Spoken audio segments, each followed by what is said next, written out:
Josh මහත්තයා ඇහෙනව නේද?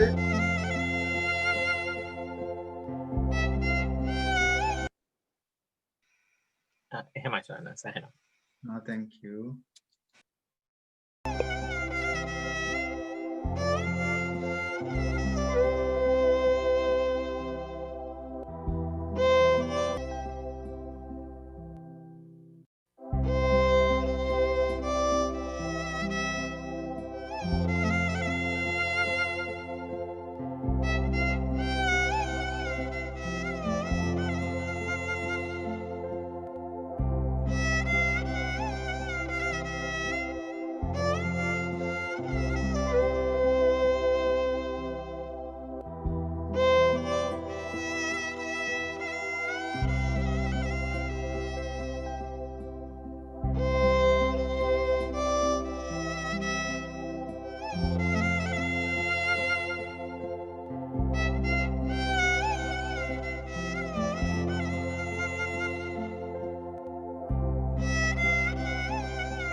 හොඳයි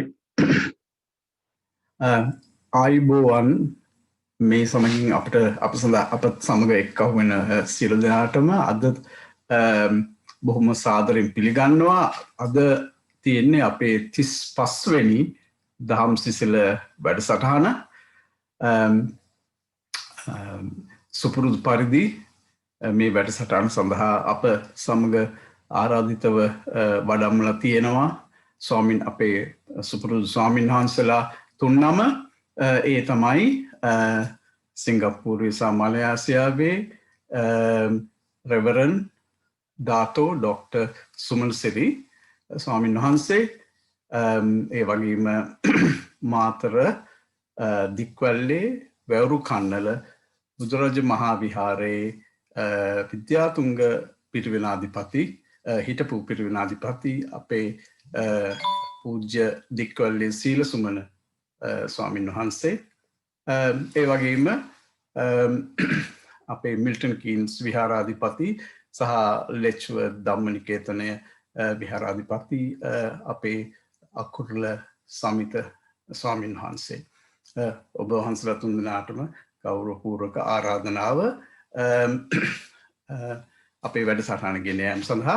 නමුත් ඊට කලින් අපේ මේ ප්‍රෝග්‍රෑම් එකේ තිබුණා වගේ පොඩි අයිටම් එකක් තියෙනවා. පළවෙනිම තියෙන ඒ අයිටම් එක තමයි මේ discussion on improvements to Daham Sisila කියලා. ඉතින් මේක මේ අවස්ථාවේ අපි මේ දාන්න හේතුව දැන් මම හිතන්නේ මම ඒක ඉංග්‍රීසියෙන් ලියපින්ද ඉංග්‍රීසියෙන්ම කතා කරන්නම්. The reason why we thought of spending a little bit of time whilst all of you who are regular participants, regular attendees for the Dhamma Sisila, it's very, very important to get your reactions and your input as to how we could improve the Dhamma Sisila. Now, actually, what I have done is I have obviously discussed it with our other friends and come up with some suggestions. I think, but it's very, very important that everybody who are actually involved in the Dhamma Sisila should have a little bit of say. So can I very kindly invite, well, most of you, if you would like to, you can switch on your video and actually participate for 10, I'm trying to limit it to say 10-15 minutes at the very most. But I feel that, if we can all express our opinions and actually have a discussion, that will be great.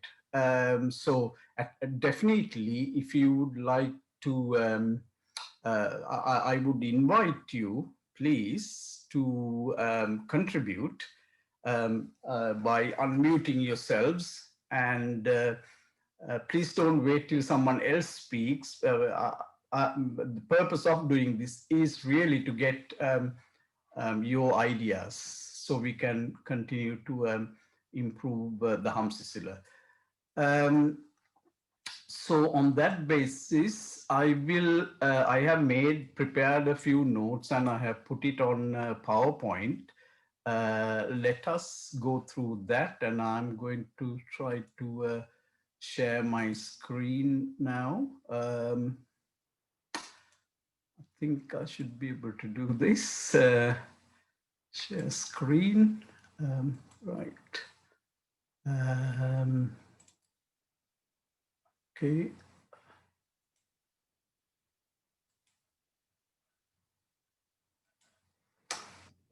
Okay. Arosha, is that okay? Is that? Yes, Uncle. Yeah, I was just going to confirm I can see your slides, so it's all okay. Great. Okay. So here are some of the ideas that we've got. Before we get on to the ideas, just want to as people always do, start historically. Now, I think it's very important. The original idea of the Dhamma Sisila was proposed by Mr. Anura Fernando, and we are ever so grateful for that. If not for Anura's original idea, we wouldn't be having this program. So Anura, Bohoma Ping, thank you very much for that wonderful idea. Of course, supported throughout this by Arosha, as he's doing today, and Tushanta on other days, and our grateful thanks for both of you.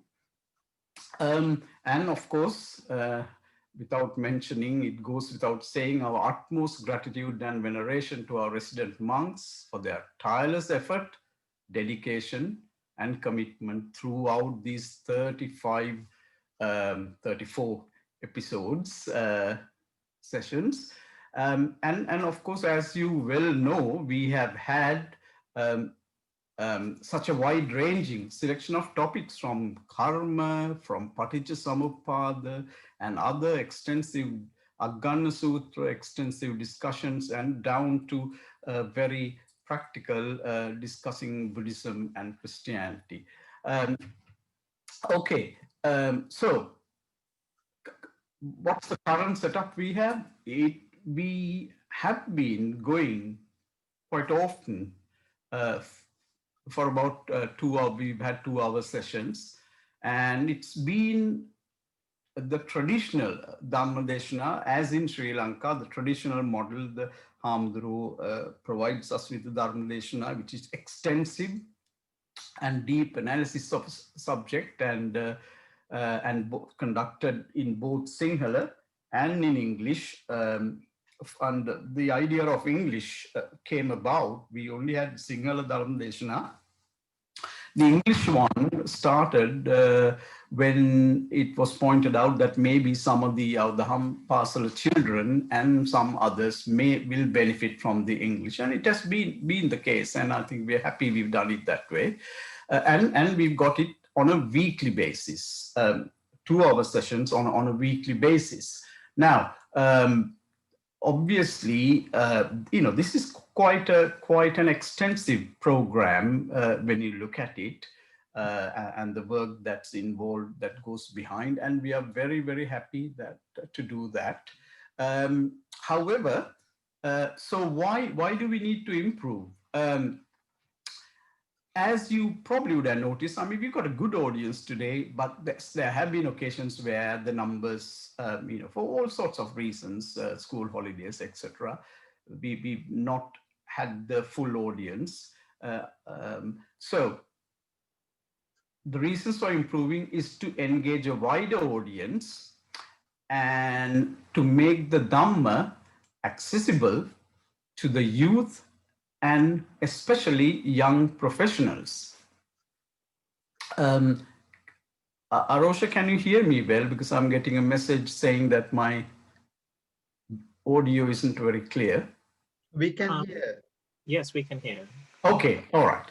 Okay, so, and I think this second point, to make the Dhamma accessible to the youth and young professionals and the young generation in particular, is so important. And I see the great benefit of our vihara coming to the younger generations, including the very young as well, obviously. But I feel that the youth and young professionals who graduated and who are at work now can still benefit tremendously by having the Daham Sisila and making and if we do it in such a way that to make the Dhamma accessible to them. So third point, to have so therefore, in order to achieve these number 1 and 2, I think it has come to our notice that we might be more effective to have shorter, instead of full 2 hours, shorter length, but more focused and try to engage the audience. And that's point 4, to increase audience part, effective and engaging. And then obviously it is especially for young people, they are very keen to listen to the Dhamma when it relates to themselves, to everyday life, their actual activities that they carry out. So, and also a lot of people have shown interest, and I think you will agree that if we can compare Dhamma in a new light, I mean, the traditional way is fine, we enjoy it, especially it's good for the oldies, to listen to the full Dhammadeshana, really deeply immersed in it, and to carry out our pujas at the end. But for the younger generation, in order to engage them, I think we need to develop a slightly different approach, compatible with modern times, so to speak, and to relate the Dhamma, for example, to current scientific thinking. So what's the plan? To introduce variety as our Venerable Seal Sumanahamduru pointed out that Vividatta and variety is quite important, and in any program to have not to have the same system. So variety both in terms of the type of session, that how it's organized, and the content. But of course, having said all that, we will definitely have the 2-hour main full complete sessions we plan definitely on the Poya weekdays, the Poya days, where the weekend nearest to the Poya day, and any other day that where we have a special reason, such as somebody's special sponsorship or some special event that they would like to be dedicating the program to. So we will, on your request, we will have the much longer traditional full sessions. So the plan is to introduce variety, as I said, and then it focus on shorter sessions aimed at single aspect of the Dhamma, such as, they can, at the end of this short session, they've got, I'm more thinking of the younger generations, young professionals, they can take that point, focus on it, perhaps discuss among themselves, and actually put that into practice. Unlike the oldies, I think the younger people will like to deal with just one thing. And also another reason for the short sessions is that many young families with young children can be quite busy on a Sunday evening. So having said all that, I will lay my points out, and I would invite people to comment, please. The types of sessions we can actually have lay people along with venerable monks. If you have watched Sri Lankan Doromadalava, there are several invited guests, and there are some, including Hamdru. So a combination of panel, and then a discussion will ensue, and various points will be discussed. And of course, we will have it open to the audience. Audience participation is so important to get the full benefit of the Dhamma session. Or we can actually have just 2 or 3 monks discussing a particular issue amongst themselves. So we have the participation of the monks themselves. Or going to the other extreme, we may have sessions where there aren't any members of the Sangha present, but we can have sessions just including lay people, and obviously the audience. And then we can, make up all other types of possibilities. We can perhaps even dedicate a session to young professionals, I say younger people. Certain sessions primarily aimed at younger and young professional audiences, a panel consisting of, and we can indeed have a panel of people who can carry out the discussion, doing the session themselves, or choose a topic of direct relevance, importance to these younger people. So those are, and finally, the guest invited learned lay speakers or other monks. So here's a variety, and now I would like everyone, please, to give your opinions and of what I've just been saying. Can I ask, first of all, how many of you, I will stop sharing for a moment.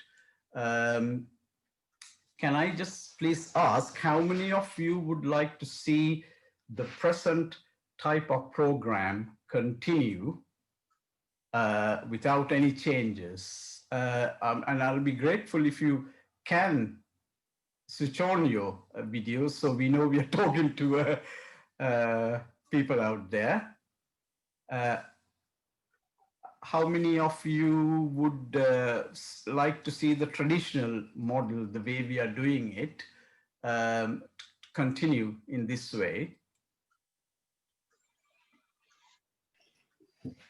Yes, Johanni. You need to unmute. All right.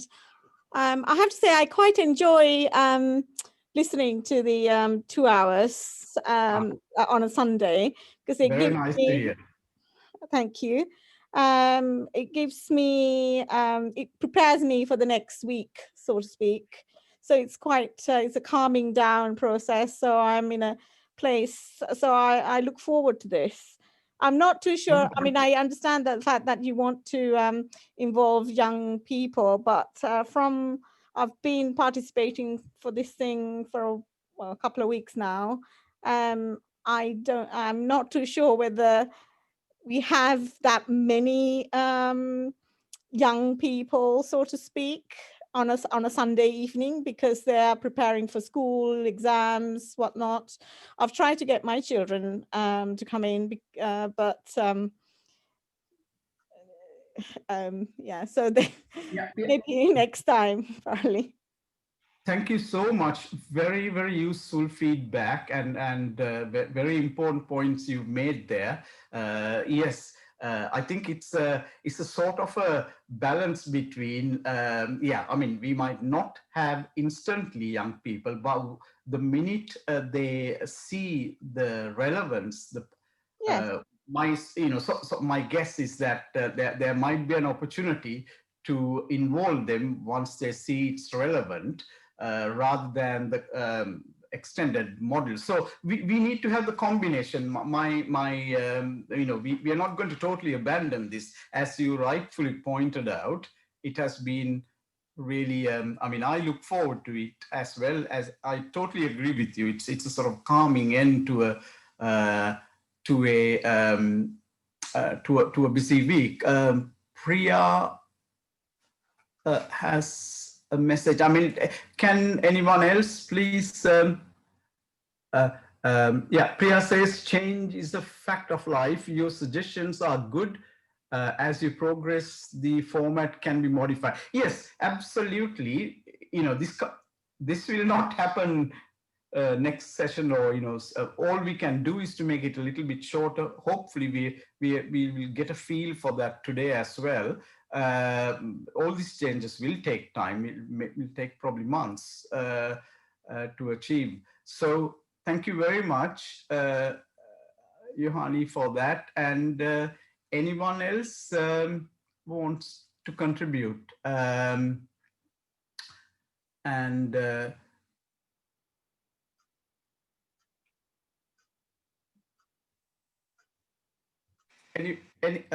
So yeah, if I could just come in briefly on that. I mean, I think I would agree with others' comments about having a mixture and balance of sessions, as you've suggested, keeping at least once a month a Dhamma Deshana completely led by the venerable monks. I think would be very good. With the lay participants leading, I think my personal sense is I would. I guess we need to be aware that our expertise and knowledge of the Dhamma is not necessarily that complete or that that good.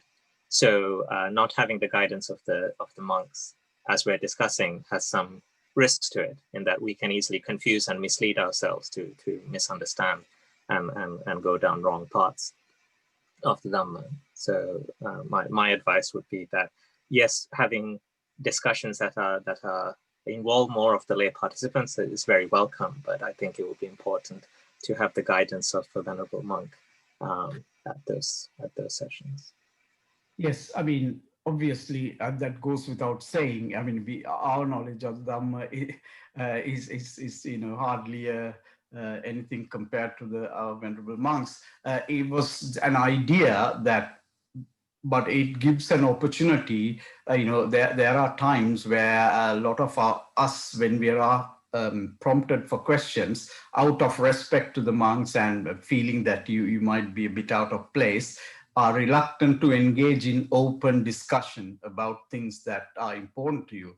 So that was my thinking sort of behind it, in suggesting that perhaps, we could then forward those to the venerable monks at a different time. I mean, all these are open. All I'm saying is our objectives are to make it appeal to a wider audience, and especially I know personally of these who are termed young professionals who are, born in this country, grown up, have some familiarity or have heard of words of relating to Buddhism, but aren't truly aware of the tremendous, wonderful impact that it can have directly from their heritage. I mean, where you have, if you look at the United States, I mean, it's taken it by a storm. There are so many people who are really finding the value in the word of the Buddha. So, okay. Anyone else? Thank you very much to Arosha and Yohani for those wonderful contributions. Anyone else, before we, bearing in mind it's we will want to carry on? I was hoping one or two people. Can I invite people? Is that Tyagi or Dinuka? You want to say something on this?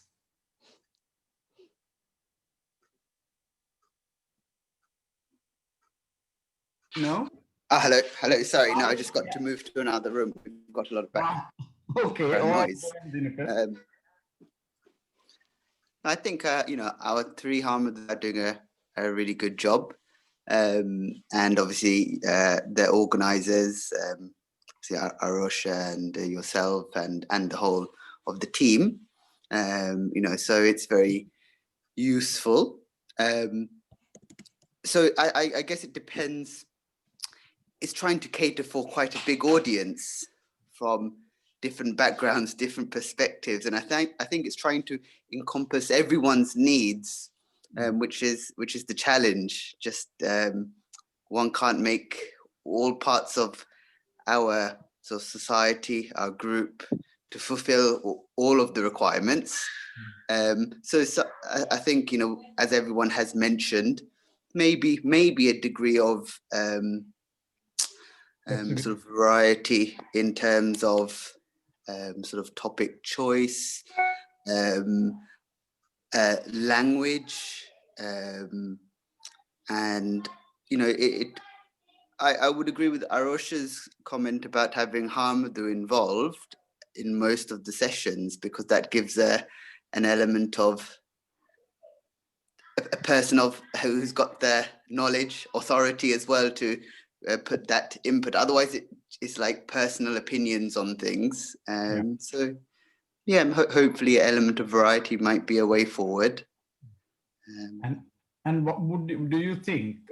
Some of those points about relating the Dhamma, looking at it from a modern scientific perspective, and relating it to things that could be done by young people on a daily basis, or that relate to your work, is that going to be of use? Again, it depends on the person's perspective that the listener has, and where their background and where they're coming from. Not when I say coming from, I don't mean necessarily an area or place as such, but all the factors that person has. So it depends. I can speak personally, but that's not necessarily what's needed. It's about trying to fulfill everyone's. Yeah. I'm going to pin you down. As a young professional, you yourself, with your knowledge of Buddhism, do you find these sessions to be of use? And with the proposed model of a shorter, more focused session, obviously involving Hamdaro, do you think that has some value? I think those are some good points. Yes, I do. Having sort of grown up here, going to London temples and other temples, obviously there wasn't much choice. Most of them were obviously our Sri Lankan temples, sort of London areas, and again, it depends on what. It depends. Everyone has different perspectives. Some people just like the rhythmic chanting, which is very helpful and soothing. Other people come with more questioning and want that engagement. So sometimes, you know, I think it's a real challenge, and a good thing that you've got some very good people on your team there. Okay, thank you, Dinukar. Thanks very much. Yes, okay. If anyone else would like to say anything which will help us to organize and improve our program, please speak up, unmute yourself and speak up. Yes, Uncle, I think I was listening to all the comments been made so far. I think it's very true. Once we have understood the audience we have got, and also, I mean, I was brought up in Sri Lanka. Actually, I very quickly get tuned into to different types of preaching offered by monks very quickly because of that, the way I was brought up in Sri Lanka as well. But actually, having had kids who were born and brought up in here, and having listened to their discussions, and also discussing what's been discussed at school about the theology, actually how they actually make their arguments or whatever, not necessarily arguments of discussion points. I think I can now start to realize, yeah, there are other aspects as well, rather than sort of because we were kind of used to whatever we've been told, we were there to actually say, I think that's the right thing to do. Yeah. But now having that sort of various sort of points of view, having some understanding about other religions as well, and how we can actually incorporate all these decisions into our decision making, which are related to our life, the choices. I think it has opened up another different sort of arena for me as well to think about the Buddhism in a different aspect.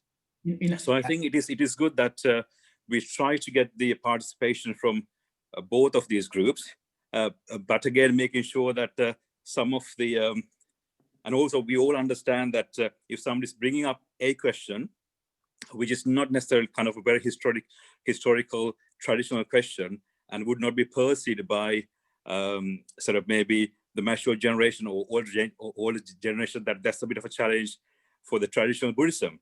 I think that's one of the things. So as long as the audience whoever who are going to be in the audience are very much prepared that yes, there will be questions thrown at, but not necessarily to make things uncomfortable for people, but for the sake of sort of developing their understanding, I think we can have a very meaningful sort of discussion, having these younger professionals, younger students participating in this group. Yeah, absolutely. Thank you, Mahesh, so much. Yeah, I think that's wonderful contribution there as well. So all in all, I think it's quite clear that I think we can benefit from some of these changes to be introduced, and as you say, to develop a questioning attitude, isn't it? Always to it'll be useful for these for the young generation. Okay, so I take it there's no one else unless you want to say. So thank you very much, everybody, for their contributions. And now I most respectfully invite our venerable monks of Samita Hamdun Mahanseta me ape වැඩසටහන පටන් ගන්න කියලා ස්වාමී හාමුදුරනේ අවසරයි.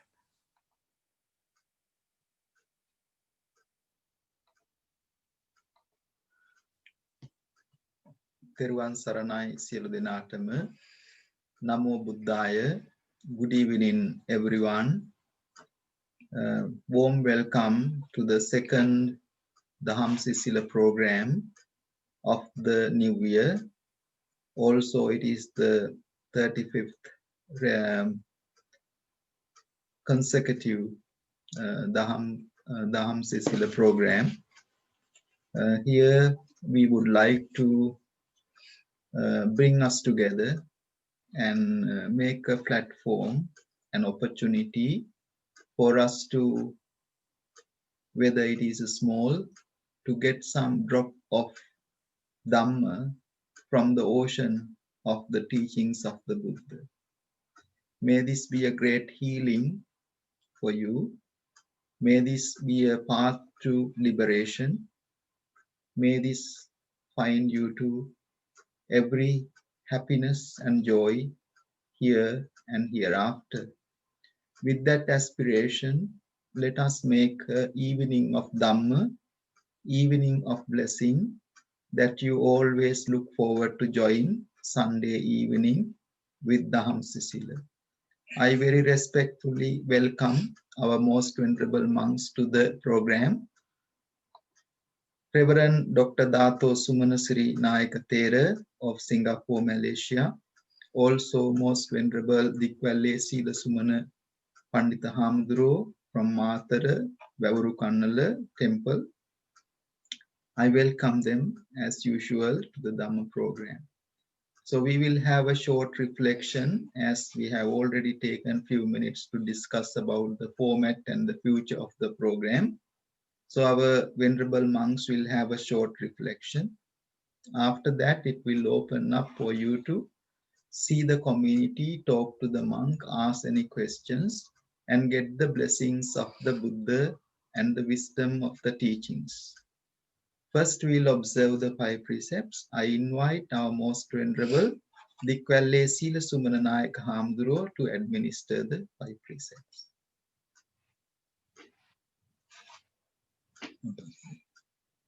Namo tassa bhagavato arahato samma sambuddhassa. Namo tassa bhagavato arahato samma sambuddhassa. Namo tassa bhagavato arahato samma sambuddhassa. Buddhang saranang gacchami. Buddhang saranang gacchami. Dhammang saranang gacchami. Dhammang saranang gacchami. Sanghang saranang gacchami. Sanghang saranang gacchami. Dutiyampi buddhang saranang gacchami. Dutiyampi buddhang saranang gacchami. Dutiyampi dhammang saranang gacchami. Dutiyampi dhammang saranang gacchami. Dutiyampi sanghang saranang gacchami. Dutiyampi sanghang saranang gacchami. Tatiyampi buddhang saranang gacchami. Tatiyampi buddhang saranang gacchami. Tatiyampi dhammang saranang gacchami. Tatiyampi dhammang saranang gacchami. Tatiyampi sanghang saranang gacchami. Tatiyampi sanghang saranang gacchami. Panatipata veramani sikkhapadang samadhiyami. Panatipata veramani sikkhapadang samadhiyami. Adinnādāna veramani sikkhapadang samadhiyami. Adinnādāna veramani sikkhapadang samadhiyami.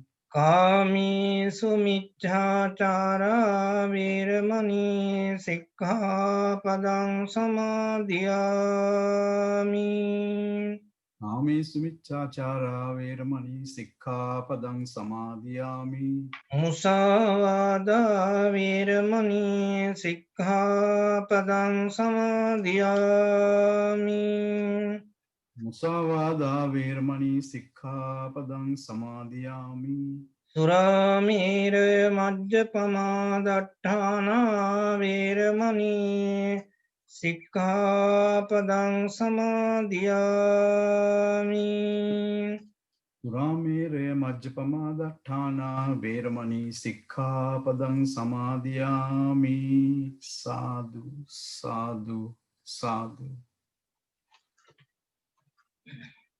Today we are having a different format of the program.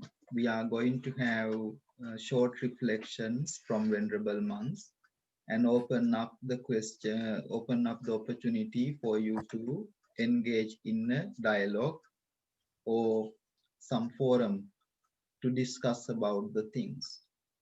So you can make use of anything to get involved about the Dhamma discussions. It is a higher form of merits. Today we don't have a sponsor for this program. If you would like in the future programs to be sponsored on certain reasons, you are very much have this great opportunity called Dhamma Dana offering. I will make this little bit variety as we already spend quite a few minutes. We will first have a short reflection in English, and then we'll have a short reflection in Sinhala, and then we'll have a short reflection finally in English, because we want to accommodate everyone of the program to get a lot out of this few hours we are spending here. First, I will invite Most Reverend Dr. Dato Sumana Srinayaka Hamduro to very respectfully to make a short reflection on Dhamma. Reverences, sisters and brothers in the Dhamma, good evening to everybody. It's interesting to see that in the beginning of the year, during the second session, many of you have come forward. Valid suggestions have been made, and also for further reflection, some other input I thought I will also give, which can be useful to the organizers and to the listeners as well. Having been involved in the last 8 months in Daham Sisila, what I thought that I would say is what we see, which is always coming up with the same kind of suggestions and ending up somewhere or not anywhere. Sorry for saying that. But anyway, tradition versus modernism. This is a question. This is a problem. We always understand there are gaps between our ages, our cultures, our languages, and our patterns of thinking. But there are perennial questions which always remain the same. Like take, for instance, if you take seawater, it is saltish whether it is in the east or whether it is in the west. And if you take corona, whether east or west, north or south, it goes everywhere. So there are universal matters that matter to us. Whatever suggestions we make, we need to understand it matters whom. So it was interesting that one listener just now said, so to speak, I am not so sure that the young professional people are keen on this project. But I think that is partly true and partly not true. In such cases, how do we make a confirmation? That is the difficulty we have. Time is of great essence. Sunday is a holiday. Sunday is actually not only a holiday, it used to be a holy day. Unfortunately, if I may say so, that England is no more practicing Christian Anglican religion because very few people go to churches or follow the religion. But despite that, we are concerned with our listeners. If we can come to a happy medium to see what really works, that will be a very useful matter, so to say. This afternoon, I have spoken with Professor Abhay Vikrama, T.S. Abhay Vikrama, lawyer by profession and have retired. The wife was also a lawyer. And he's a great Buddhist speaker. Then I told him, we are keen to get layman speakers who knows the Dhamma. It's not just because he's a layman that we have to discard such persons.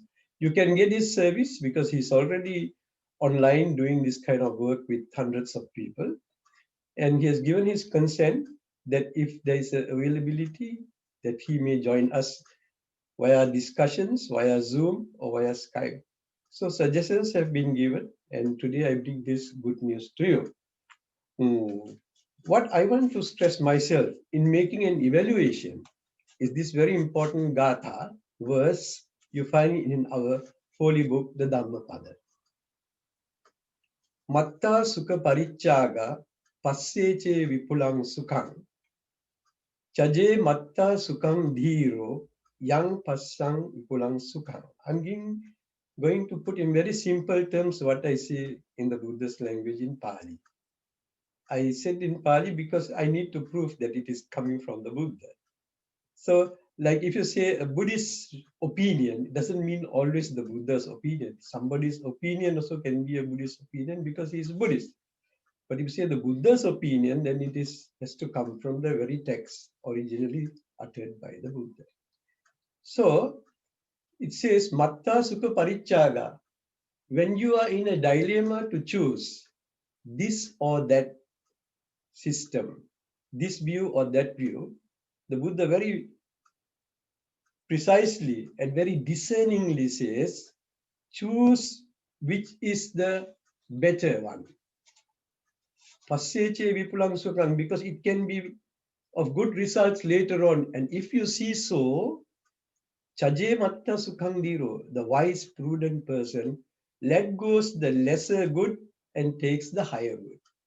With this opening, I would now leave it like that and wish everybody enjoying evening. Thank you very much.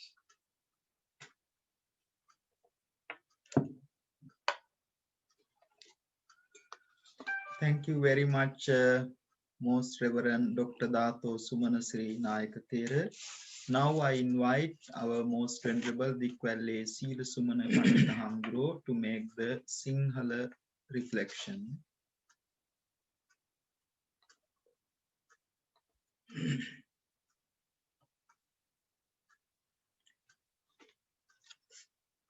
Namo tassa bhagavato arahato samma sambuddhassa dhammang care sucharitang natang duccharitang care dhammachari sukhang seti asming loke param hita. Karuniya Hamdran Wansa Pinnatuni Ada Daham Sisila වැඩසටහන යටතේ ධර්ම කරුණු කීපයක් ධර්මයේ වටිනාකම පිළිබඳව නැත්නම් අපේ ජීවිතයට මේ ධර්මයේ ප්‍රායෝගිකව ක්‍රියාත්මක කරන්නේ කොහොමද කියන එක පිළිබඳව කරුණු කීපයක් මතක් කරන්නටයි කල්පනා කළේ. මා මේ මාතෘකා කළ ගාථාවෙන් ප්‍රකාශ වෙන්නේ හොඳ නරක අවබෝධ කරගෙන යහපතේ නැත්නම් හොඳ දේවල් වල යෙදෙන්නටයි කියන එකයි දක්වලා තියෙන්නේ. ඒ වගේම අයහපත් දේවල් වල නැත්නම් නරක වැඩවල දුෂ්චරිත වැඩවල යෙදෙන්න එපා කියන එකයි මේ ගාථාවෙන් කියන්නේ. ඒ වගේම කුසල් දහම් වල යහපතේ යෙදෙන පුජ්‍යලයාට මෙලොවත් පරලොවත් කියන දෙකේම සැපසේ වාසය කරන්න පුළුවන් කියන අදහසයි මේ ගාථාවෙන් කියා දෙන්නේ.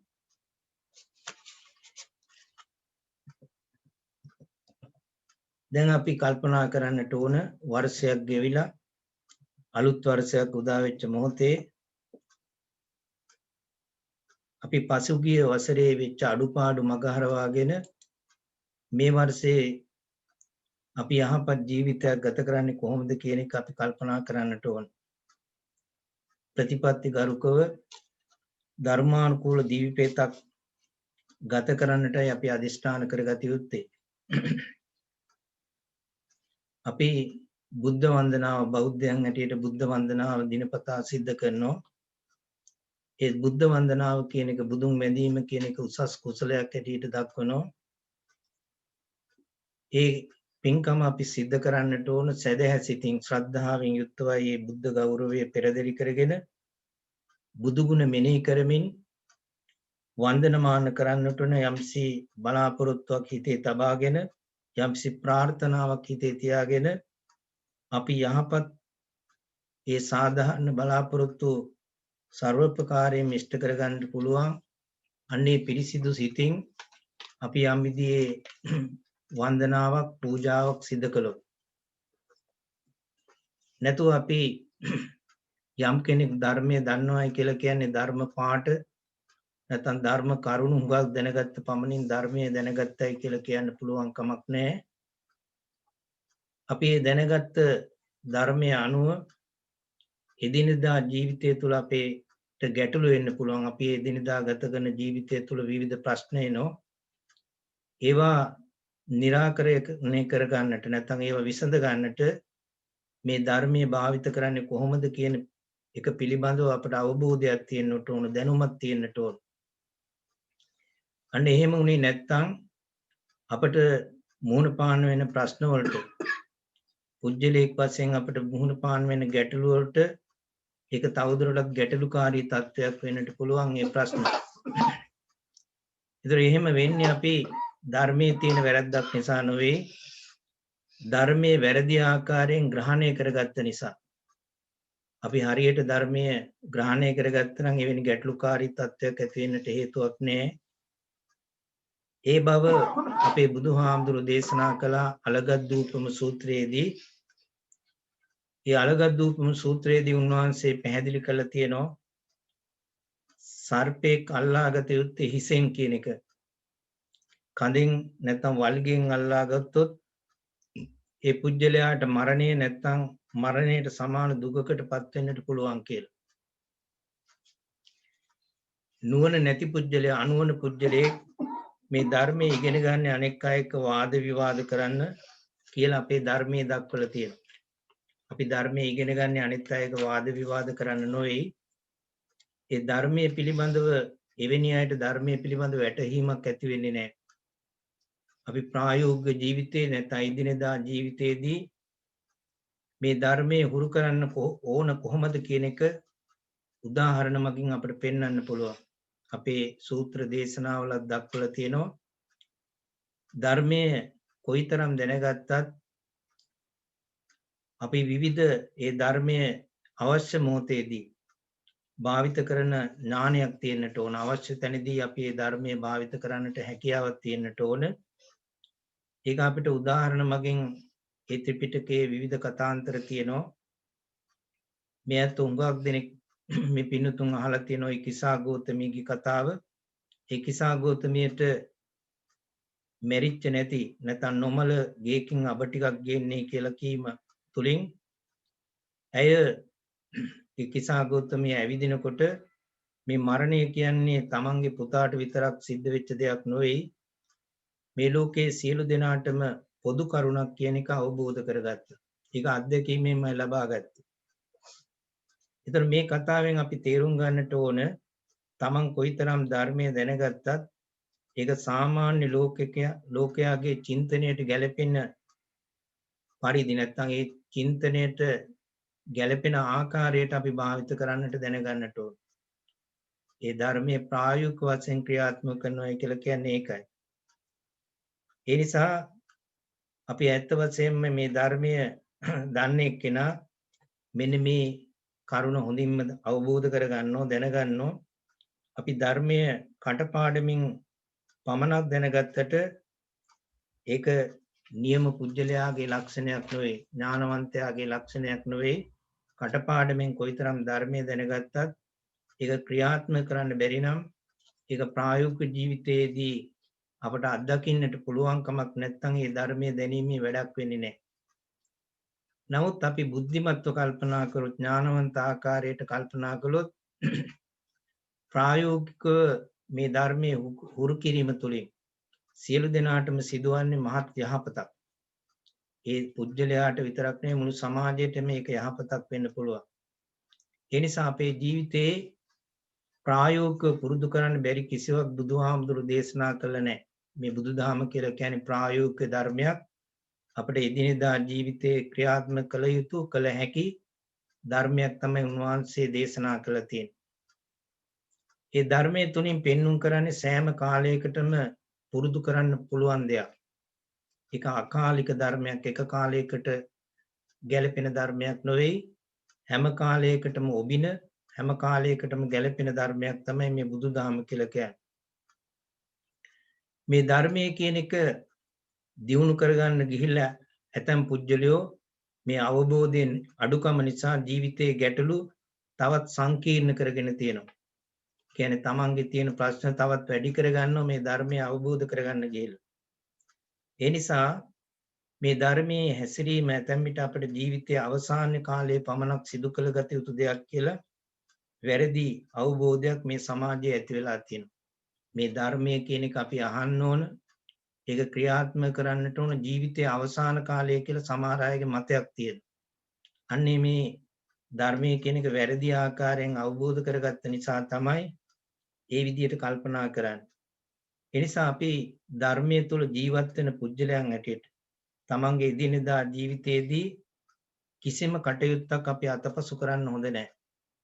නියම ධර්මයේ ක්‍රියාත්මක කරනවා නම් අපේ එදිනෙදා ජීවිතයේ හැම කටයුත්තක්ම යම්කිසි සැලැස්මකට අනුව ක්‍රමානුකූලව ඒ කටයුතු කරන්න පුළුවන්කම ලැබෙන්නට ඕන.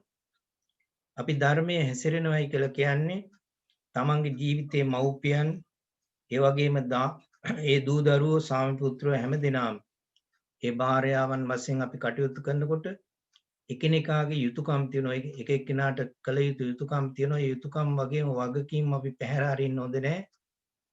ඒ යුතුයකම් මනමින් ඉෂ්ට කළොත් තමයි ඒ වගකීම් හරියට ඉෂ්ට කළොත් තමයි අපට ඒ අයිතිවාසිකම් සියල්ල ලැබෙන්නේ.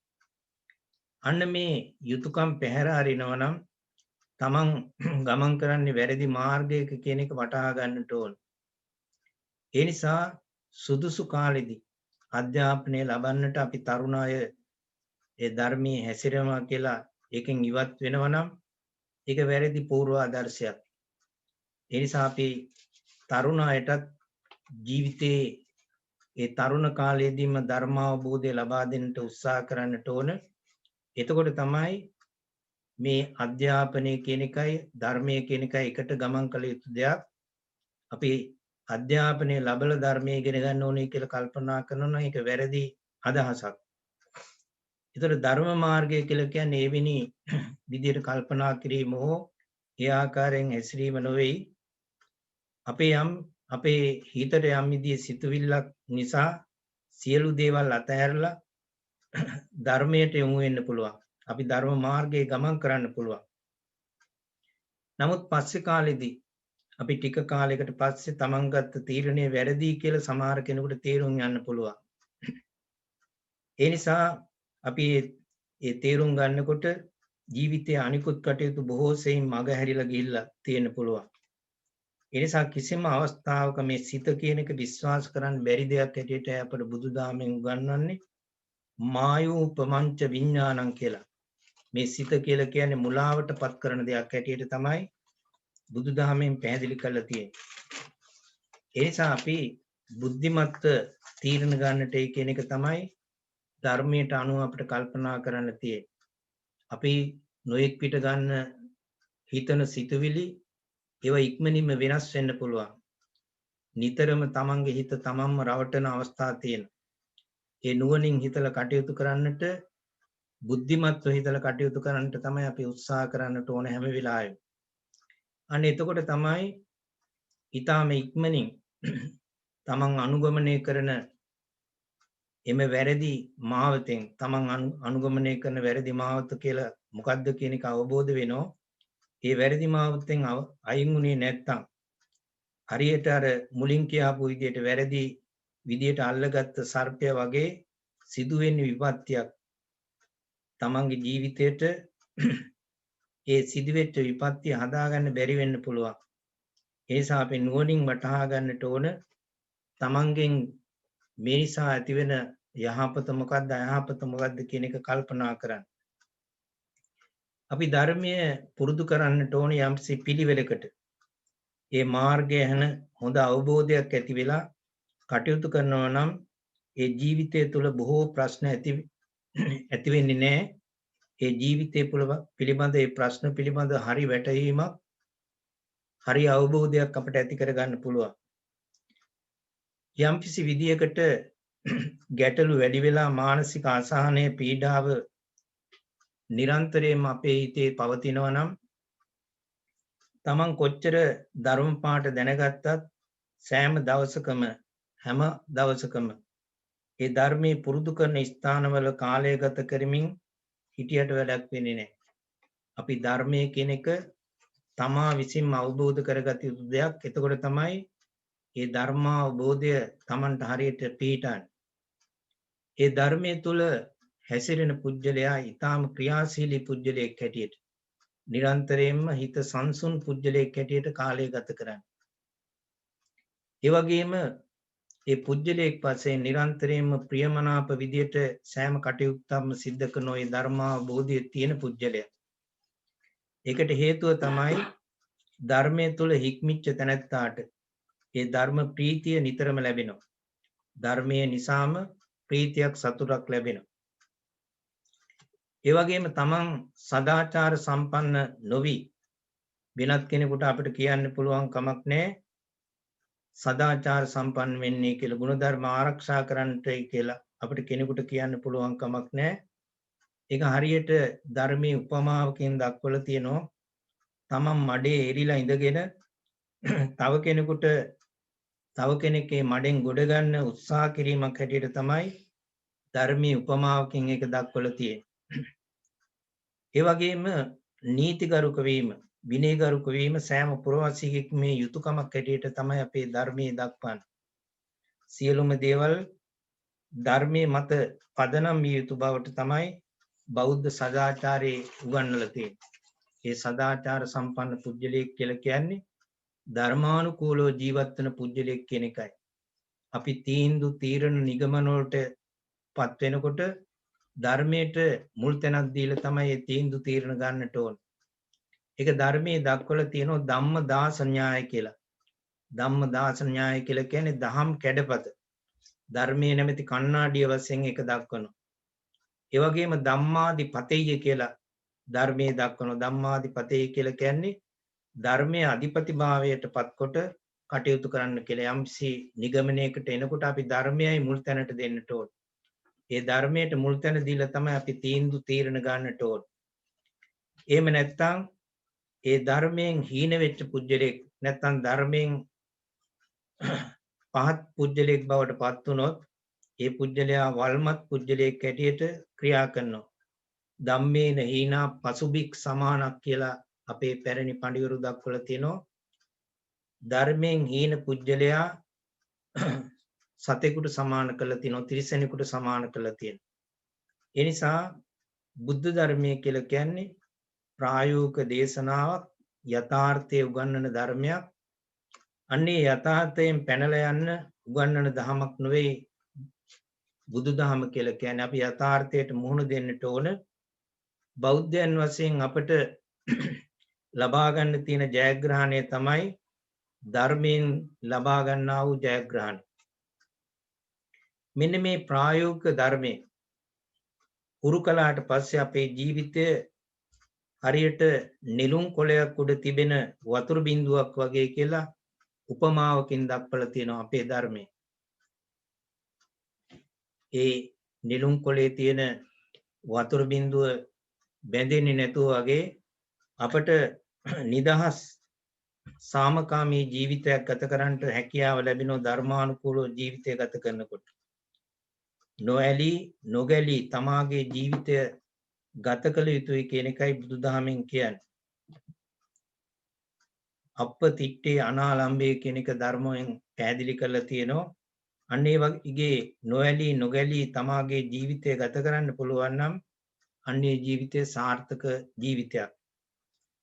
ඒ වගේම මේ ධර්මයේ උගන්වන ඕනෑම පරාජයක් හමුවේ මානසිකත්වයේ සාදා ගන්න ආකාරය, අපි මේ ප්‍රශ්න වලට කොහොමද මුහුණ දිය යුතු ආකාරය අපිට පැහැදිලි කරලා තියෙනවා.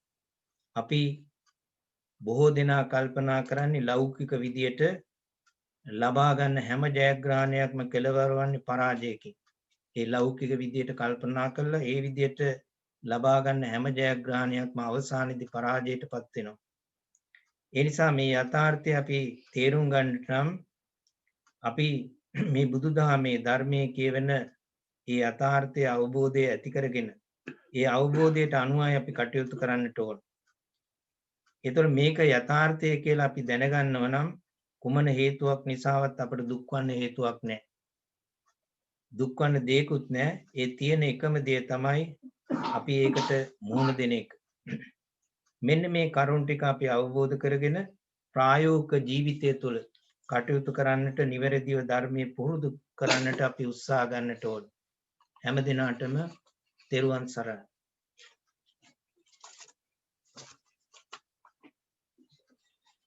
සාදු සාදු සාදු. ඒ උතුම් ධර්මානුශාසනාව ලබා දෙමින් අද දවසේ දහම් සිසිල වැඩසටහන ඊටාම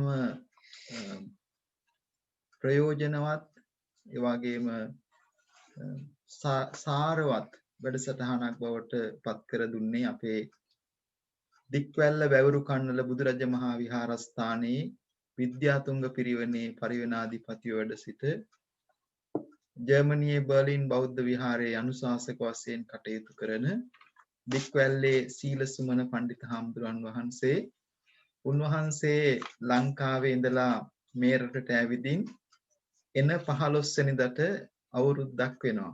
උන්වහන්සේ මාස 4කට ආවේ පන්සලේ වැඩ කටයුතු තියෙද්දි. නමුත් අපි කෙරෙහි අනුකම්පාවෙන් දිගටම වැඩ හිටියා. අවුරුද්දක් වෙනවා. ඒ වගේම මේ දහම් සිසිලේ අර අජිත් මහත්තයා සිහිපත් කළ පරිදි ප්‍රධාන කෙනෙක් ආරම්භ කරපු ඒ වගේම විශාල සම්පත් පරිත්‍යාග කරපු කෙනෙක්.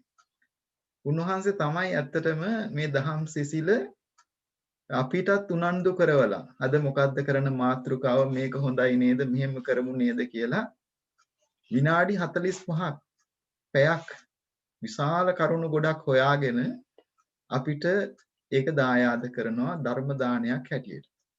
ඉතින් ඒ නිසා මේ දහම් සිසිල ඉරිදා සවස වැඩසටහනේ දිගටම උන්වහන්සේගෙන් ලැබුණු අප්‍රමාණ ධර්ම දානමය පින අපිට මෙච්චරයි කියලා සිහිපත් කරන්න බෑ.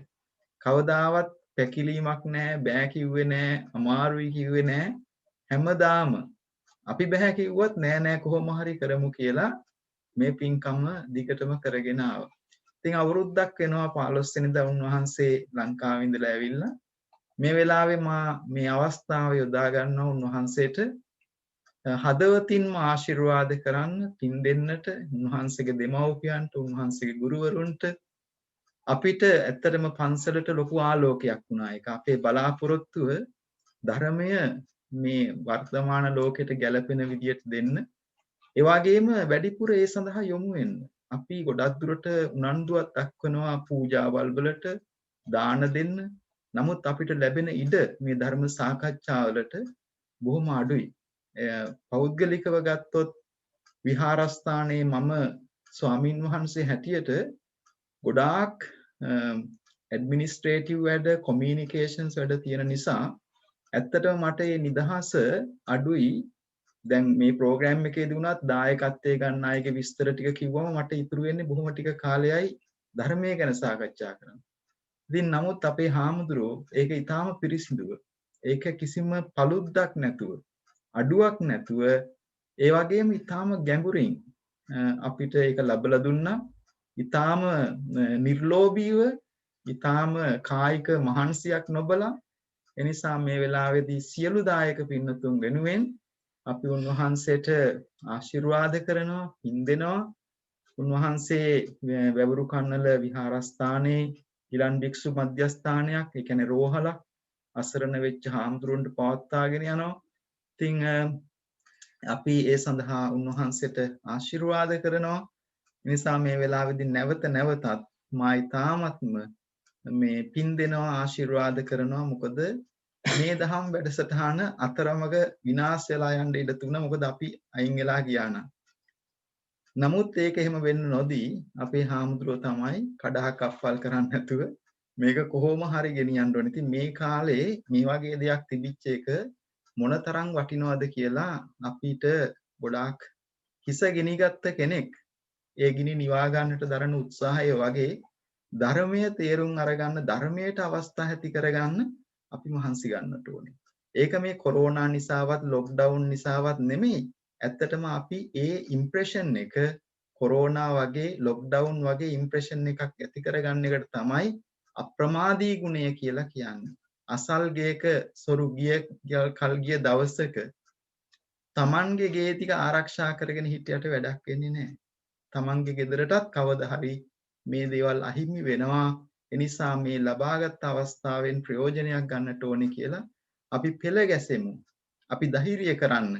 ඔය දහම් සිසිල වැඩසටහන ඉන්න හැම දිනාටම මම මතක් කරන්නේ මේ අපේ හාමුදුරුවෝ වගේ ඔය ඇත්තෝ අපිව ධෛර්යය කරන්න මේ ප්‍රෝග්‍රෑම් එක දිගටම කරගෙන යන්න ඒකට පුළුවන් හැම ආකාරයෙන්ම උදව් කරන්න. මේක අමාරුවෙන් ආරම්භ කළේ.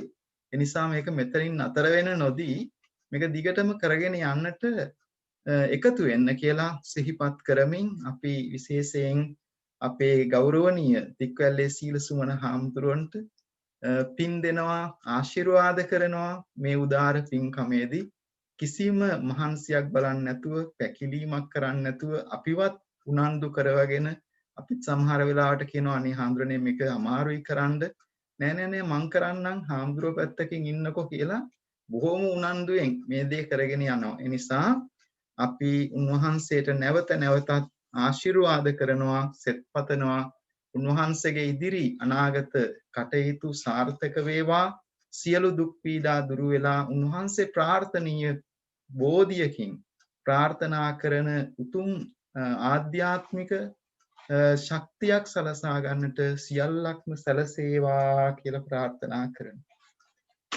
සාදු සාදු සාදු.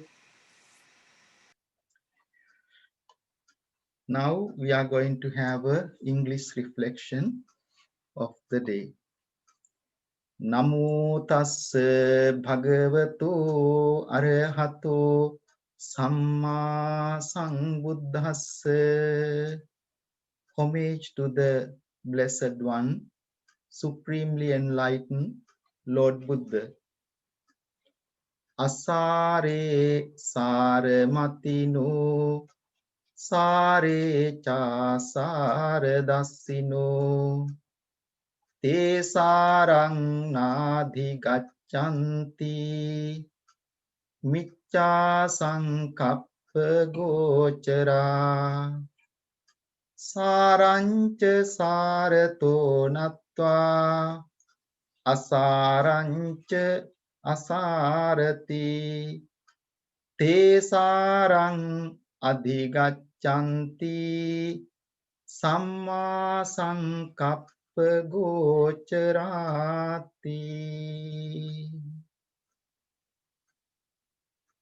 As we have started the new year, I thought of sharing important part of the teachings. Buddha has mentioned us to be wise, to identify what is meaningful and what is not meaningful. Because average person can take untruth as the truth, unuseful thing as useful thing, and they take the useful thing as unuseful, take the truth as untruth. Such person can never arrive at the truth or the blessed life, because that person holds a wrong view. Also, the one take the truth as truth, the righteous thing as righteous thing, wholesome thing as wholesome things, and then untruth as untruth, unwholesome thing clearly see as unwholesome thing. Such person arrives in the truth or the best of their life, because that person holds right vision, right view, sammaditthi. So this is a beautiful reflection that we can hold on to at the beginning of this new year.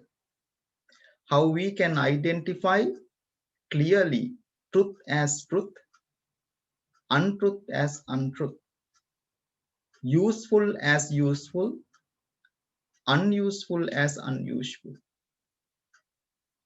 There was a rich man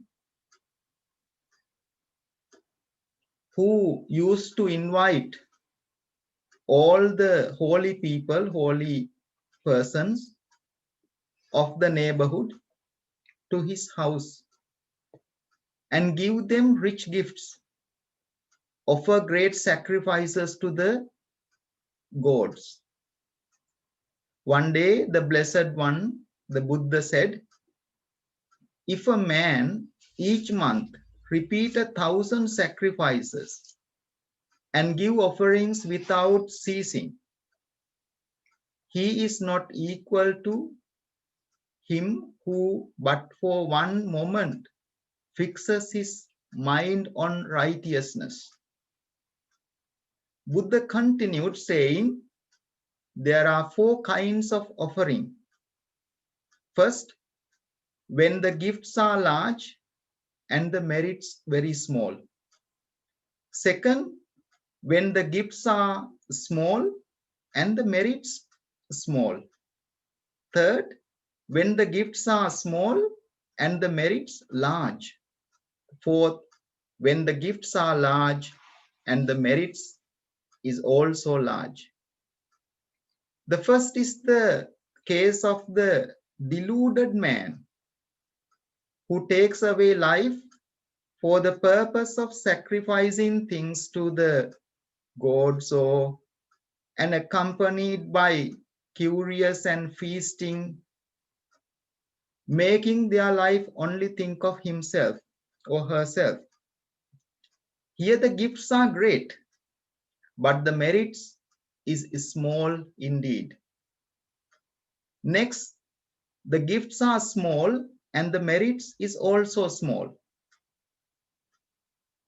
When a very covetous and evil heart person keeps thinking to himself a part of that which he intends to offer, that person's gifts is small, merits is small. Then merits is great. However, while the gift is small, when a man or person makes his offering from love and with the desire to grow in wisdom and kindness, that person merits is great while the gift is small. And lastly, the gift is large, the merit is large. When affluent, wealthy person in an unselfish spirit with wisdom of the Buddha gives donations and found institutions for the best of mankind to enlighten the mind of his fellow men or friends, to administer to their needs. So here we are in the form of sharing that Dhamma Dana experiences of our understanding. I think we can think which category we are being into of this life itself. In another occasion, I would like to share a few stories to make these teachings more applicable. There was another very renowned spiritual teacher in India at the time of the Buddha. He claimed himself as very superior, and he challenged many people to come and debate with him. And eventually he declared he is the most erudite, most wise, and no one equal, even in debate. So this spiritual person used to carry a torchlight, so light a torch in his hand all the time. One day, one of the mendicant, kind of a monk, asked for the reason for his strange conduct. Why you are carrying a lighted torch in the broad daylight? This recluse said, the world is so dark that I carry this torch to light it up so far as I can. That was the answer. Then a monk sitting in the marketplace heard these words and said, my friend, if your eyes are blind to the sight of the omnipresent light of the day, do not call the world dark. Your torch adds nothing to the glory of the sun, and your intention to illumine the minds of others is as futile as it is arrogant. Whereupon this spiritual person asks, where is the sun of which you speak? Then this monk said, the wisdom of the Tathagata is the sun of the mind. Wisdom of the Tathagata is the sun of the mind. His radiancy is glorious by day and night. And he whose faith is strong will not lack light on the path to nirvana, where he will inherit bliss everlasting. This story explains that sometimes our attitudes, some of our approaches may have some blind spots. That is why it is important we have to investigate very carefully what is right and what is wrong. Not to take wrong as right, right as wrong, which is a great misfortune, curse, and also great disadvantage of life. The stanza, the Gatha verses I mentioned in this was delivered to Most Venerable Sariputta. We all know Venerable Sariputta, they were in the village called Veluvana.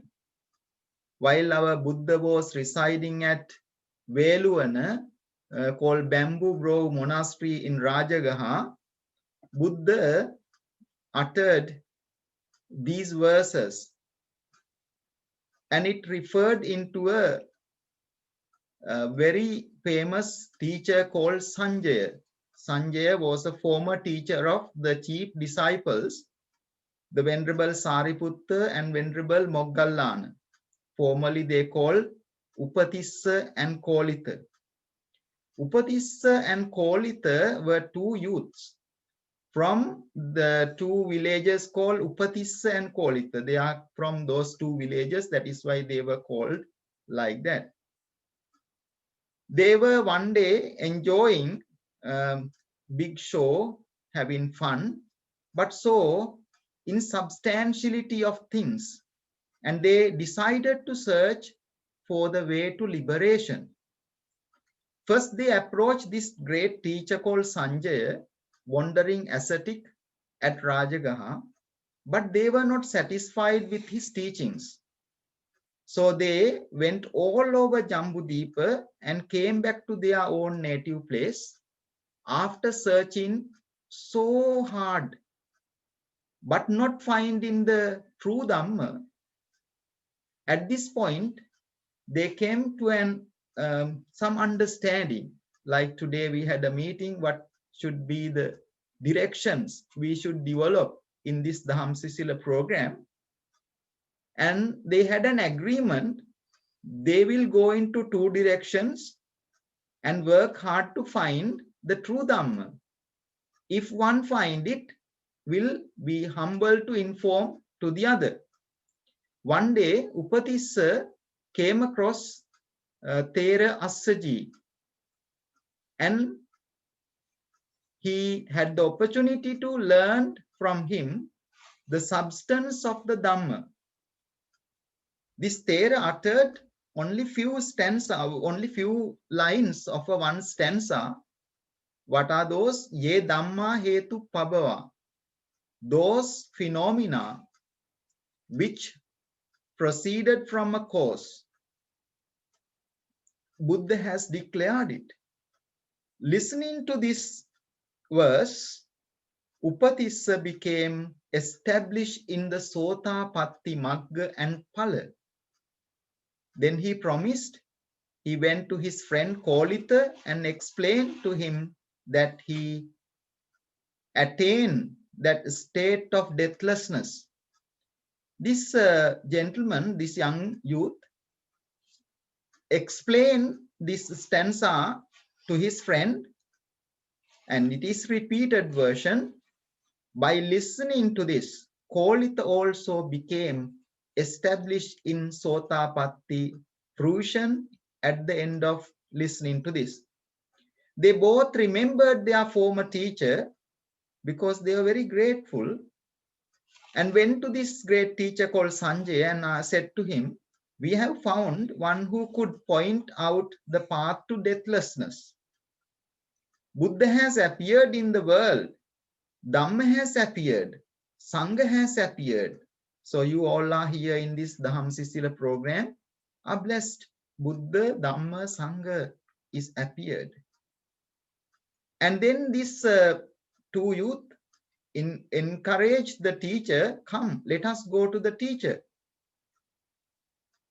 They hoped that he would come, but by listening to the things, even though he realized the truth, but this teacher, Sanjay, refused to come.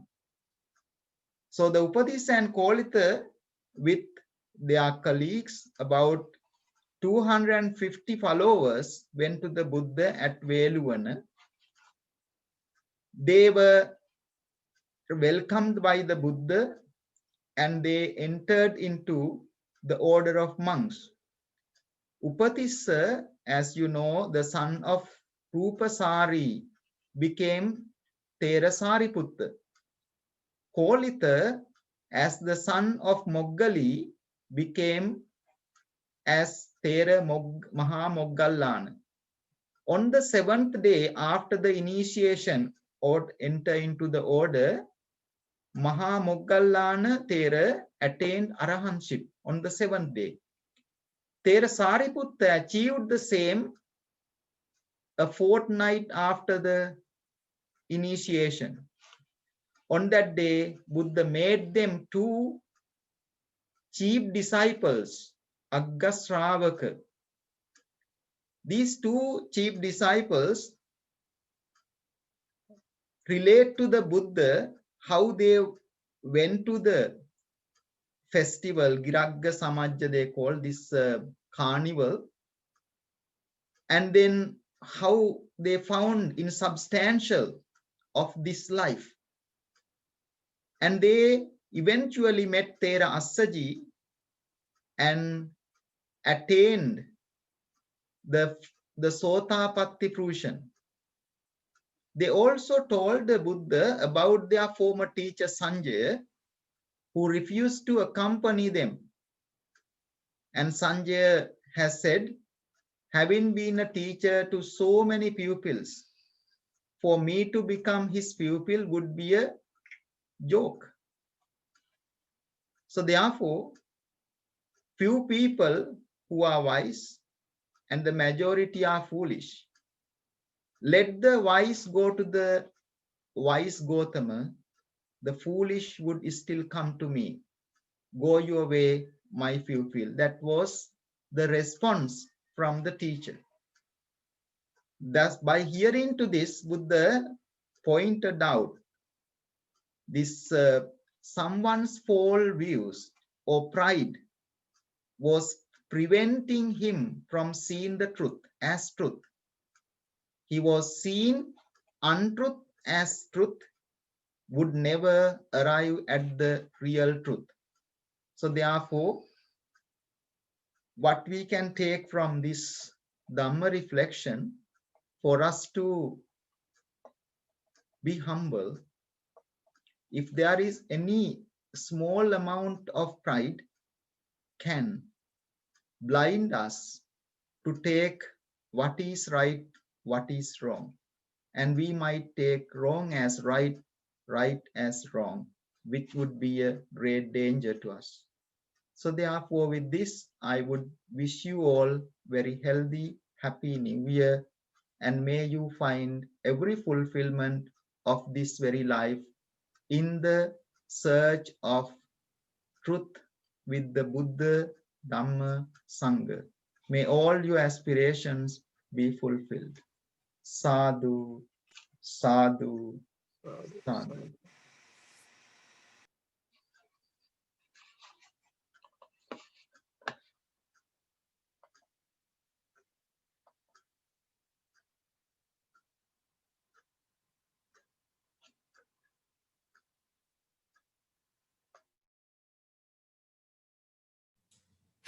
Sadhu, sadhu, sadhu. Samthamdune me anmodanawa karanada. ඉවර කරනවද නැත්නම් questions and answers කරනවා? Questions and answers karuma hemlang. Oh. Oh yes. Please forward any questions as usual via chat or by unmuting yourself, please. Of course, questions on any what we discussed right at the start of the program will also be valuable. Any contributions about how we could make any improvements will be most valuable, or on the what the venerable monks have been teaching today. Any of those topics, please forward any questions via chat, or please do unmute yourself and ask directly.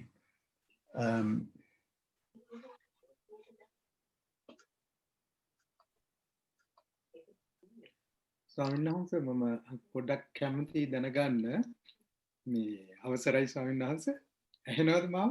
ඇහෙනවා අනුර කතා කරන්න. මේ අපේ බුදුන් වහන්සේගේ ඉතා වටිනා ඥාන 73ක් ගැන මම අහලා තියෙනවා. මට පොඩ්ඩක් පළවෙනි ඥානය ගැන පොඩ්ඩක් අපිට අපි මේ බුදුන් වහන්සේගේ පළවෙනි ඥානය ගැන පොඩ්ඩක් දැනගන්න බොහොම කැමතියි. සෝතාපන්නෝ වදනෝ ඥානං කියන එක. ඒක ටිකක් මොකද මං අර සරි කෝලිත උපතිස්ස එදින පළවෙනි සෝතාපන්න ඥානය ලැබුණයි කිව්වම පොඩ්ඩක් ඒ ගැන විස්තර දැනගන්න කැමතියි.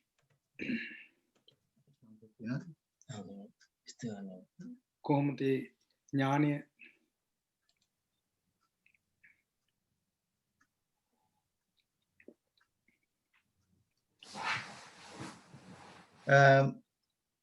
බුදුරජාණන් වහන්සේට ශ්‍රේෂ්ඨ ඥාන 73ක් තිබුණු බව අපි ගොඩ දෙනෙක් දන්නවා. ඒ අතර දුක්ඛේ ඥානං, දුක්ඛ සමුදය ඥානං, දුක්ඛ නිරෝධේ ඥානං, දුක්ඛ නිරෝධ ගාමිනී පටිපදාය ඥානං ආදී වශයෙන් සඳහන් කරලා තිබෙනවා. පළවෙනි ඥානයේ හැටියට දුක්ඛ ඥානය, දුක්ඛ සත්‍ය පිළිබඳව අවබෝධ කර ගැනීම තමයි සඳහන් වෙන්නේ.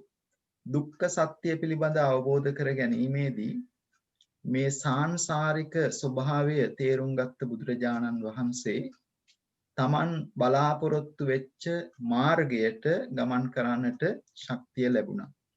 මේ දුක කියලා කියන්නේ යම්කිසි විදියක අපි දකින අසහනකාරී ස්වභාවයක් නෙමෙයි. ඒක ලෝකයේ තියෙන ගැඹුරු සත්‍යයක්. ඒකයි ඒකට උතුම් සත්‍ය, නෝබල් සත්‍ය, ඒක සාමාන්‍ය සත්‍යයක් නෙමෙයි. ඒක උතුම් සත්‍යයක්.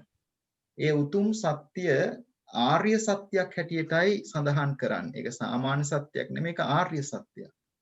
එතකොට ඒ ආර්ය සත්‍ය අවබෝධ කර ගැනීම තුලින් අර අනුර මහත්මයා සිහිපත් කළ පරිදි සෝහාන් කියන තත්වයට, සකු르දාගාමි, අනාගාමි, අරිහත් කියන මේ මාර්ගඵල තත්වයට ගමන් කරන්නට පුළුවන්කම තියෙනවා. ඉතින් බුදුරජාණන් වහන්සේ කෙනෙක් ලෝකෙට පහළ වෙන්නේ මේ අනිත්‍ය දුක්ඛ අනාත්ම කියන කාරණා තුන පැහැදිලි කිරීමටම පමණයි.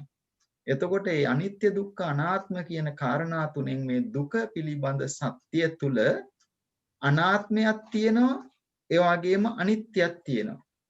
ඒක දුකක් වෙන්නේ නැහැ අනිත්‍ය නොවේ නම්, අනාත්ම නොවේ නම්. එනිසා දුක තේරුම් ගත්ත පමණින් අපිට මේක විග්‍රහ කරගන්න පුළුවන්කම තිබුණට, හැබැයි අනාත්ම ධර්මතාවයත් අනිත්‍ය ධර්මතාවයත් තේරුම් ගැනීම තමයි මේ ඥාන සම්භාරයේ තියෙන ප්‍රථම ඥානයෙන් විග්‍රහ කරන්නේ. ඒක උදාහරණයක් හැටියට ගත්තාම පස්වග මහණුන්ට චතුරාර්ය සත්‍ය ධර්ම දේශනා කරාම සෝහාන් තත්ත්වයටපත් වෙන්න ලැබුණා. නමුත් අනත්ත ලක්කන සූත්‍ර දේශනාව තුලින් ඒ අය අරහත් තත්ත්වයට මාර්ගඵල තත්ත්වයට පත් වෙන්නට පුළුවන්කම ලැබුණා. ඉතින් ඒ නිසා මම හිතන්නේ ඒක බොහොම වටිනා ප්‍රශ්නයක්. පෙරවන් සරණයි එහෙම සඳහන් කළාට. එතකොට ස්වාමීන් වහන්සේ සෝතාවදනෝ පඤ්ඤා සුතමේ ඥානං කියලා හැටියට තමයි මම මේ පළවෙනි ඥානෙ හැටියට දැක්කේ. ඊට පස්සේ දෙවෙනි හැටියට සුත්වා සංවරේ පඤ්ඤා සීලමේ ඥානං හැටියට දෙවෙනි ඥානෙ හැටියට. ඉතින් අපි හුඟක් වටීවි අපිට මේ තසත්ත්‍ය ඥාන ගැන මේ ඉදිරි වර්ෂයේදී අපිට ඉතාම අපිට හොඳ මාතෘකාවක් ඒක ඉදිරි වර්ෂයේදී අපිට මේ බුදුරජාණන් වහන්සේගේ ඥාන 73 පිළිබඳව දවසක මාතෘකාවක් හැටියට සාකච්ඡා කරන්න පුළුවන්. ඒක ගොඩක් හොඳයි. අපි ළඟ මාතෘකාව අපේ අජිත් මහත්තයට කියමු. බුදුරජාණන් වහන්සේගේ ඥාන 73 ගැන කතා කරන්න යොදාගන්න. බොහොම හොඳයි. මේ බොහොම ස්තුතියි අනුර මේ යෝජනාව ගෙනාවට. අපි කතා කරලා අපි ඒක හදාගමු, සුදුසු අවස්ථාවක් ඒකට ලබමු. බොහොම සතුටුයි ප්‍රශ්න ඇහුවට. අපි තවත් කවුරුත් ප්‍රශ්න හැම ඕනෑම් ප්‍රශ්නයක් මේ අනුර අපේ මම ඉදිරිපත් කරා වගේ ඕනම ප්‍රශ්නයක් ඉදිරිපත් කරන ධර්මය ගැන හෝ අද ධර්ම දේශනාවේ තිබිච්ච දේවල් ගැන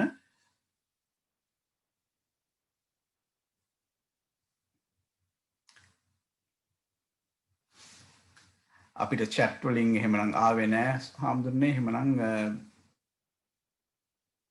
අද මං හිතන්නේ වෙනස් ප්‍රශ්න නැහැ වගේ. අපි කලිනුත් කතා කරපු හින්දා එහෙමනම් ඉදිරි කොටසට යමු. හරි එහෙනම් අපි අනුමೋದනාව කරලා එහෙනම් අවසන් කරමු.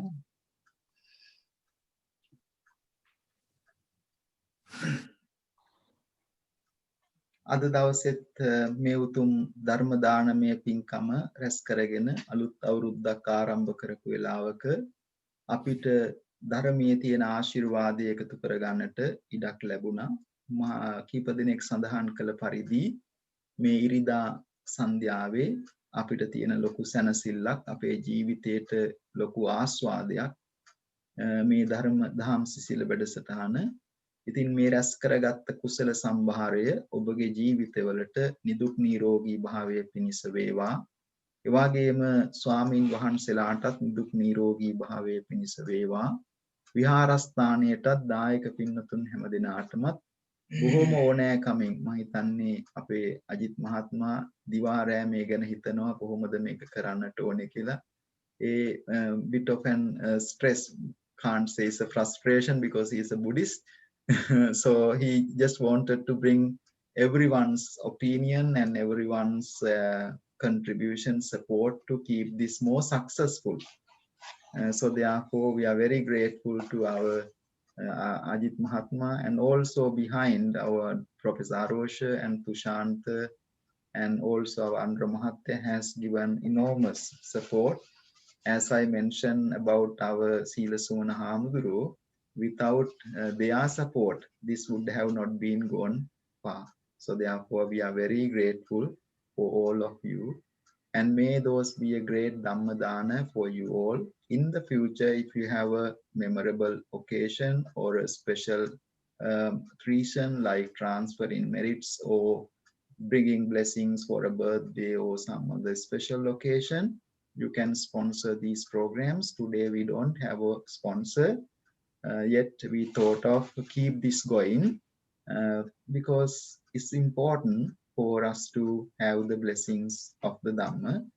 එනිසා දවසේ සිදු කරගත්ත මේ උදාර පින්කමේ ශක්තියෙන් ඔබ හැම දිනාටම මෙලව වශයෙන් ආයුර ආරෝග්‍ය භාග්‍ය සම්පත් සැලසේවා, නිදුක් නිරෝගී භාවය සැලසේවා, කෙලවර සියලු දුක් වලින් එතර ලබන උතුම් අමා මහ නිවනින් සැනසීම උදා වේවා කියලා සාදු කියලා ප්‍රාර්ථනා කරමින් අපි පින් අනුමෝදන් කරමු. ආකාසට්ඨා ච බුම්මට්ඨා දේවා නාග මහිද්దికා පුඤ්ඤන්තං අනුමෝදිත්වා චිරං රක්ඛන්තු ශාසනං. ආකාසට්ඨා ච බුම්මට්ඨා දේවා නාග මහිද්దికා පුඤ්ඤන්තං අනුමෝදිත්වා චිරං රක්ඛන්තු දේශනං. ආකාසට්ඨා ච බුම්මට්ඨා දේවානාගා මහිද්దికා පුඤ්ඤන්තං අනුමෝදිත්වා චිරං රක්ඛන්තු මං පරන්ති. ධම්මේ ඥාතිනං හෝතු සුඛිතා හොන්තු ඥාතයෝ. ඉදං මේ ඥාතිනං හෝතු සුඛිතා හොන්තු ඥාතයෝ. ඉදං මේ ඥාතිනං හෝතු සුඛිතා හොන්තු ඥාතයෝ. වැඳ ගන්න ආශිර්වාද කරන්න. Please keep the palms together to get the final blessings from venerable monks. Abhivadana sīliss niccam vaddāpachāyino cattaro dhamma vaddanti āyuvanno sukham balam. Ayurārogya sampatti sagga sampatti mevaca ato nibbāna sampatti vināte samijjatu. Sadhu. සාදු.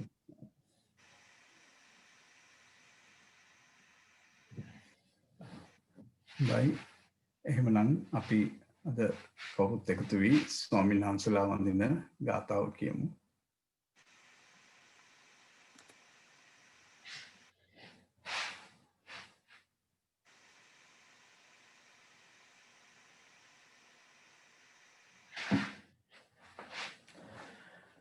ඕකාස වන්දාමි භන්තේ මයා කතං පුඤ්ඤං සාමිනා අනුමෝදිතබ්බං. ඕකාස ద్వාරත්තේන කතං සබ්බං අච්චයං කමතමේ භන්තේ. ඕකාස කමාමි භන්තේ ဒ ුතියම්පි ඕකාස කමාමි භන්තේ. තතියම්පි ඕකාස කමාමි භන්තේ.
Sami tu guna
අරුෂ මහත්තයා චුට්ටක් ඉන්න.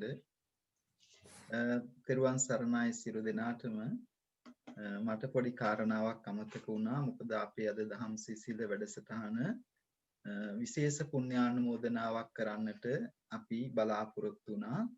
ඒ තමයි පසුගිය දවසක අප අතරින් වෙන් වෙච්ච අපේ දායක මහත්තයෙකුගේ පින්වත් පියතුමාණන් සිහිපත් කරලා පින් දෙන්නට අපි බලාපොරොත්තු වුණා. ඒක සිහිපත් කරන්න මම හිතා මේ ප්‍රෝග්‍රෑම් එක අවසානයේදී. ඉතින් ඒ නිසා විශේෂයෙන්ම අපිට විහාරස්ථානයේ බොහොම කැපවීමෙන් උනන්දුවෙන් කටයුතු කරන ආශා සූරිය බණ්ඩාර මහත්මිය, එතුමියගේ මහත්මා නීල් සූරිය බණ්ඩාර මහත්මයා. ඉතින් නීල් සූරිය බණ්ඩාර මහත්මයා තාෂනෝනත් විහාරස්ථානයේ ලොකු කැපකිරීමක් කරනවා. ස්වාමින් වහන්සේලාගේ දාන කටයුතු සංවිධානයේ බාරව ඉන්නේ එතුමිය. ඒ වගේම ඒ විහාරස්ථානයේ කොමිටියෙත් තනතුරු කීපයක්ම දරනවා. තනතුරු කියලා කියන්නේ වහන්සි වෙන වැඩ. ඉතින් ඒ සියලු කටයුතු සිදු කරන ඒ අයගේ නීල් මහත්මයාගේ පියතුමා මිය පරලොවකින් ඇත්තටම අදට දවස් 7ක් වෙනවා. ඉතින් මේ 7 දවසේ දිනේදී අපි බලාපොරොත්තු වුණා අපේ කීප දෙනෙක්ම මේ වැඩසටහනට සම්බන්ධ වෙන අපින් ඉල්ලීමක් කළා එතුමාට පින් අනුමෝදනාවක් කරන්න කියලා. ඉතින් අද දවසේ දහම් සිසිල වැඩසටහන තුලින් රැස් කරගත්ත පුණ්‍ය සම්භාරය මීට දින 7කට උඩදී අභාව ප්‍රාප්ත වෙච්ච සයිමන් සූරිය බණ්ඩාර පින්වත් පියතුමාණන්ට, නීල් මහත්මයාගේ පියතුමාණන්ට, ආශනෝනගේ දයාබර මාමණ්ඩියට, එවාගේම සඳලි දියණියගෙත් නවින් පුතණුවන්ගෙත් සීයට මේ උදාර පින අනුමෝදන් වේවා. එතුමා අවුරුදු 82ක් ආයු වළඳලා නිරෝගීව අභාව ප්‍රාප්ත වුණේ. ඉතින් ඒ නිසා මේ රැස් කරගත්ත කුසල ශක්තිය ඒ සයිමන් සූරිය බණ්ඩාර පින්වත් පියතුමාණන්ට අනුමෝදන් වේවා. එතුමාගේ සසර ගමන සුවපත් වේවා. මේ උදාර පුණ්‍ය ශක්තියේ බලයෙන් උතුම් අමා මහ නිවනින් සැනසීම උදා වේවා කියන අදිෂ්ඨානය ඇති කරගෙන අපි හැම දිනම එකට පින් අනුමෝදන් කරමු. නැවතත් ඉදං මේ ඥාතිනං හෝතු සුඛිතා හොන්තු ඥාතයෝ. ඉදං මේ ඥාතිනං හෝතු සුඛිතා හොන්තු ඥාතයෝ. ඉදං මේ ඥාතිනං හෝතු සුඛිතා හොන්තු ඥාතයෝ. සාදු සාදු සාදු. හැම දිනාටම තෙරුවන් සරණයි. හොඳයි. එහෙනම් අද බොහොම වටින වැඩසටහනක් අද අපි මේ කරේ. මේ අපි සමග මේ එකතු වෙච්ච සියලු දෙනාටම ආයිමත් සුබ අලුත් අවුරුද්දක් වේවා කියලා ප්‍රාර්ථනා කරනවා. එනසුමානෙත් එම අවස්ථාවේදීම එම ඉරිදම හමු වෙනකන් ඔබ සියලු දෙනාටම සම්මා සම්බුදු සරණයි.